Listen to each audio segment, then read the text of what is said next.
Hai guys, di video kali ini aku mau cuma sharing aja, mau cerita aja karena kemarin ada yang bilang di Facebook aku kalau aku itu jadi TKW karena miskin. Ya, emang bener sih, tapi it's okay. Walaupun aku miskin ya nggak apa-apa, aku nggak menipu orang, nggak makan hasil keringat orang, nggak tergantung pada orang tua aku gitu. Jadi di sini aku hanya mau cerita aja keadaan orang tua aku yang kamu bilang miskin itu. Dulu sebelum aku jadi TKW, aku pernah kerja di Jakarta, tapi hasilnya nggak seberapa dan hasilnya nggak bisa bantu orang tua, nggak bisa, pokoknya intinya nggak bisa bantu gitu, karena untuk keperluan pribadi aja, untuk diri sendiri aja lepas itu udah syukur banget gitu. Dan pas aku baru merantau ke Jakarta itu aku kerja tapi nggak bisa ngebantu orang tua, dan keadaan orang tua aku saat itu memang susah sekali, susah banget. Dan yang pertama itu orang tua aku tinggal di rumah sewa, padahal rumahnya ini udah termasuk rumah yang udah tua banget karena sengnya itu udah pada bocor, lantai papannya juga udah pada bocor gitu. Tapi paling uniknya di samping rumah itu kan ada pohon mangga yang gede. Jadi dulu kalau mangga itu berbuah, kalau buahnya udah matang dan jatuh, itu jatuhnya ke dapur, nyemplungnya ke dapur gitu. Jadi nggak perlu keluar rumah, jatuh sendiri ke dalam gitu. Dan itu memang keadaan rumah sewa waktu itu gitu. Dan yang kedua, mama aku itu ngolah sawah orang, sawah yang disewa juga. Yang ketiga, mama aku itu banyak hutang di mana-mana. Dan yang keempat, mama aku itu cari nafkah dengan cara jualan cendol ke kampung-kampung di pesta-pesta. Jadi jualan cendol panas, dimana setiap kali ada pesta mama aku itu pasti ada di sana buat jualan gitu. Dan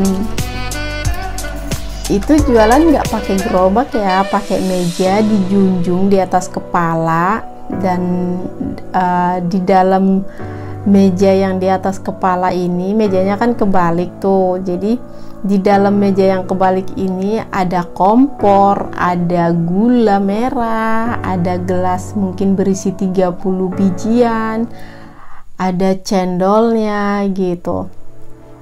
Dan jarang sih mama aku pergi sendirian, selalu diajak salah satu dari antara kita anak-anaknya gitu. Dan aku paling sering diajak, jadi aku tahu banget langkah kaki mama aku itu sejauh mana. Aku tahu kadang-kadang mama aku ini harus berjalan untuk jualan itu selama 2 atau 2,5 jam, saking jauhnya tempat itu gitu. Jadi kalau udah jauh kayak gitu, mama aku itu di setengah perjalanan, mama aku itu akan berhenti untuk istirahat. Dan di atas kepala aku kan ada meja gitu, di atas kepala itu kan ada meja yang berat isinya gitu. Jadi mama aku itu akan menunggu orang yang lewat atau orang yang ada di sekitaran situ untuk minta tolong bantu dia nurunin meja dari atas kepalanya gitu. Dan setelah selesai istirahat, mama aku itu juga melakukan hal yang sama, menunggu orang untuk bantu dia mengangkat meja ke atas kepalanya dan melanjutkan perjalanan lagi sampai ke tempat tujuan gitu. Dan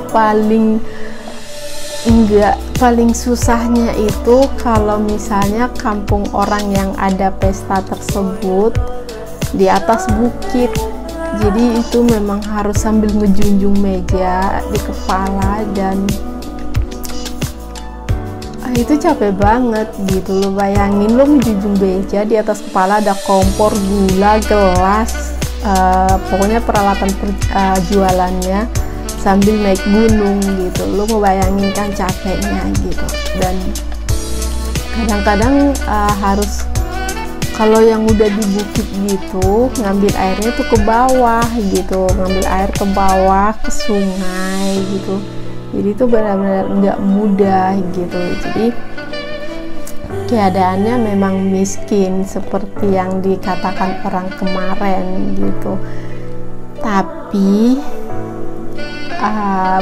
puji Tuhan banget, walaupun kami miskin, mama aku sanggup untuk nafkahin anak-anaknya, dan juga sebagian dari untuk menafkahi itu beliau harus berhutang ke orang-orang gitu. Dan kadang-kadang mama kami itu pagi-pagi udah pergi ke rumah orang buat minjem duit. Pagi-pagi itu udah nggak ada, jam 7-an itu udah nggak ada, terus pulang malam karena harus ke sawah atau ke kebun, tergantung musimnya. Kalau musim kebun ya di kebun, kalau musim sawah ya ke sawah gitu. Dan salut buat orang tua yang zaman dulu berani memperjuangkan anaknya tanpa harus meninggalkan mereka gitu. Itu benar-benar salut banget buat aku. Jadi itu dia keadaannya sebelum aku jadi TKW gitu. Dan setelah aku jadi TKW itu tanpa sepengetahuan mama aku, tanpa izin dari mama aku. Karena dulu pas mau jadi TKW itu pelarian, awalnya pelarian bukan rencana gitu. Jadi setelah aku jadi TKW itu, kondisi mama aku kan masih sulit, masih susah karena adik-adik aku juga masih pada sekolah gitu. Terus setelah aku jadi TKW masuk Singapura, aku bayar agensi itu selama 6 bulan potong gaji. 6 bulan potong gaji itu aku dalam sebulan itu hanya dapat $10. Kalau di uang sekarang hanya 100.000 dalam sebulan, dimana aku punya kebutuhan pribadi gitu. Jadi selama 6 bulan aku nggak dapat gaji gitu. Setelah aku gaji pertama, setelah habis bayar agensi itu, gaji pertama itu langsung aku kirim ke orang tua aku gitu. Jadi yang menggunakan gaji pertama aku setelah TKW itu adalah orang tua aku gitu. Dan 2-3 tahun setelah habis potongan, aku bayar semua hutang-hutang mama aku. Dan itu nggak sedikit. Pada waktu itu hutang mama aku banyak itu. Aku usahain setiap gajian itu aku usahain bayar. Dan uang tukeran uang rupiah saat itu enggak, ya masih rendah ya, masih mungkin 5.000-7.000-an gitu. Jadi yang pertama aku selesain itu yaitu ngebantu orang tua aku untuk bayar hutang, terus sekalian untuk menanggung uang-uang sekolah adik aku. Dan juga perlahan-lahan setelah beres hutangnya, dan terakhir aku nanya itu ke mama aku tanya, masih ada utang nggak sama orang lain gitu. Dan terakhir itu masih ada sih, pas aku nanya bilangnya masih ada sekian juta gitu. Dan aku ngumpulin duit buat bayar utang tersebut sampai kelar gitu. Dan akhirnya kelar juga hutangnya gitu. Jadi setelah hutang selesai itu, adik-adik aku udah mulai ada yang tamat ya, ada yang tamat sekolah terus merantau, terus berusaha bantuin orang tua untuk bangun rumah walaupun kecil, walaupun seperti gubuk ya. Habis banyak hutangnya terbayar semuanya, mama aku tuh bikin rumah sendiri di atas tanah sendiri gitu. Masih kecil sih, masih separuh bangunan semen sama separuh papan gitu. Tapi paling enaknya itu mama aku itu nggak perlu nyewa rumah orang gitu, dan nggak punya utang lagi gitu.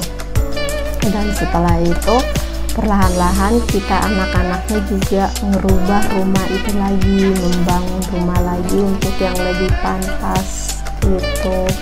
Dan sekarang mama aku itu udah nggak harus kerja, udah nggak harus, masih ke sawah sih, tahu sendiri orang tua di kampung itu nggak bisa diem kan, pasti pengen kesana pengen kesini gitu buat ngelihat kebunnya atau sawah anak-anaknya gitu. Tapi paling sangat aku bersyukur banget itu mama aku itu udah enak di masa tuanya, lepas dari hutang, lepas dari yang namanya kesusahannya zaman dulu yang bener-bener susah banget buat mama aku itu. Puji Tuhan banget itu udah lepas gitu. Jadi aku menjadi TKW itu ternyata nggak sia-sia. Jadi TKW itu ternyata aku bisa ngelepasin tali kemiskinan di orang tua aku. Kalau dulu orang tua aku itu selalu pergi ke rumah orang buat minjem duit, buat ngutang gitu. Dan sekarang orang yang datang ke tempat mama aku itu untuk minjem duit. Dan kadang-kadang serasa sedih juga sih ngelihatnya. Karena apa? Karena mama aku dulu pernah di posisi mereka. Demi anak-anaknya dia harus ngutang. Kadang pagi-pagi buta udah harus pergi ke rumah orang itu gitu. Dan itu kenapa sedih banget sih kalau diingat gitu. Dan kalian tahu nggak sih, buat yang suka ngerendahin orang lain, coba deh lain kali berpikir sebelum ngerendahin orang. Kamu sudah lebih baik kah gitu? Sudah membalas budi baik orang tua kamu kah gitu? Buat gue pribadi, istilahnya kalau misalnya gue udah lengkap gitu, gue udah ngebalas budi baik orang tua aku ke aku gitu. Walaupun aku harus nggak punya apa-apa, setidaknya orang tua aku itu udah lepas dari segala yang dulu jadi beban berat banget. Dan tahu nggak sih kalian rasanya saat seorang ibu berkata terima kasih kepada kita karena kita udah apa ya, ngebantu beliau ngelepasin beban mereka.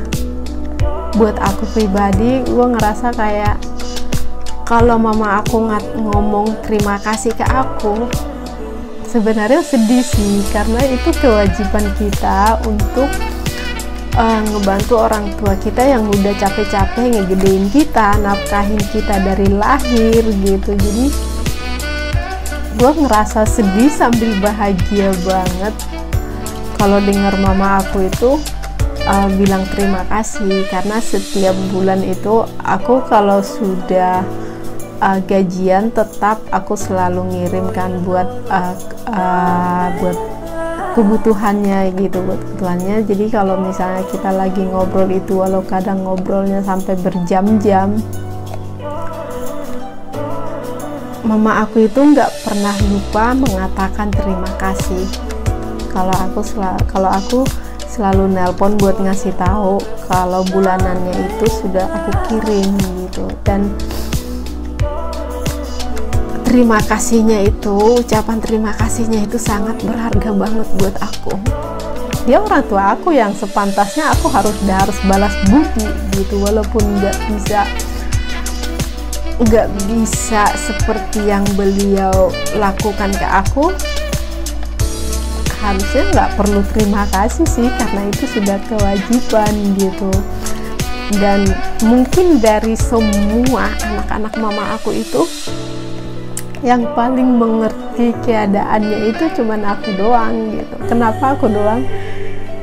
Karena aku tahu perjalanan mama aku waktu jualan masa kecil aku itu, aku tahu jauhnya semana gitu, aku tahu capeknya semana gitu.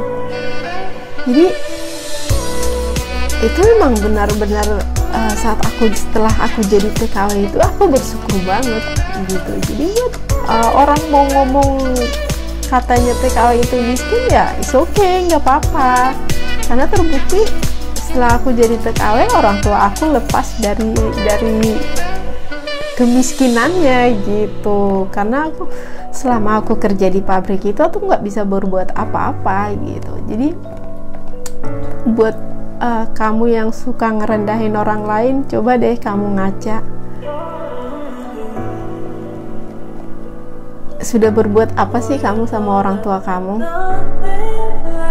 Jadi buat kamu yang pernah nganggap rendah aku atau anggap remeh aku, is okay, nggak apa-apa.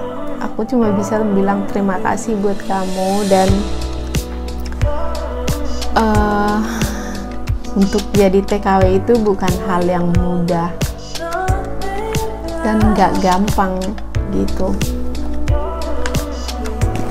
Jadi terima kasih buat kamu.